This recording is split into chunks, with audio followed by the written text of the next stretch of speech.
This is my sewing machine I am attempting to use. It's not working. I think it's not threaded right. This is how I have it set up.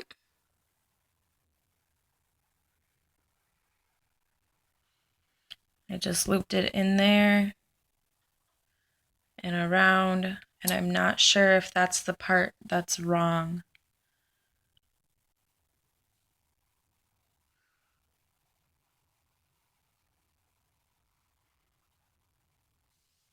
When I try to sew, this is what it does.